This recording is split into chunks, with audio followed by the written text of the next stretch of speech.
The Pict leader's words fade to a distant hum in Cerebus's ears. Unable to tear his eyes away from the idol, he loses himself in his own musings. Am I the Redeemer? He decides he is not.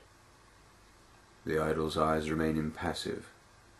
He is brought back to reality by the shouts of the Picts who have begun exiting the great hall. Evidently their meeting is at an end. In a few moments the cavernous room is empty, hysterical shouts and laughter vanishing along the ancient corridors. In a few moments the glow of their torches is all that remains. In a few moments not even that remains. Cerebus descended the now darkened stairway. It loomed in the half-light. His footsteps, light though they are, echo in the tomb-like hall. The stone is even softer than it had appeared from a distance. Clay, perhaps? A god of clay. Cerebus shakes his head in disgust. There was no fathoming the human mind, no way to understand how these creatures think. He stands before the idol. It seems diminished at close quarters. A decoration, perhaps, but a god. Tarim, Ashtoth, these were gods. They brought war, pain. They killed without reason or apology. He could betray the Redeemer. He could lead the Picts east. He had seen armies driven by religious zeal. With 24 of those handcrafted weapons, he could lay waste to the primitive lands east of the Feld. There would be more loot than a king could imagine. He had only to acknowledge a kinship with the Pict god.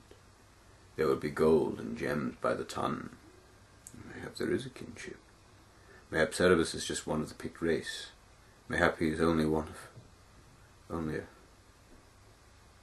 No.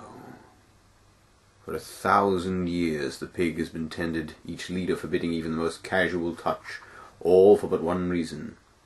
The pig is composed of the flimsiest material that is no match for the punches of an enraged earth pig. Cerebus will not be a Pict. He will acknowledge no kinship with the soft grey travesty before him. Cerebus is unique. He is the earth pig born. He is no redeemer of a mad race that worships clay deities. He is Cerebus the Aardvark. He is Cerebus the earth pig. He is Cerebus the victor. Cerebus lifts himself from the rubble. There is no sound from the corridors beyond. His absence will be noticed in a very few minutes. He hurries towards a far exit. He has seen enough of religious fanaticism to know that the Picts will not be understanding about the destruction of a centuries-old god-king. Exits, as he was told, proliferate in the underground chambers. The rains have stopped. He emerges into the dawn and faces east.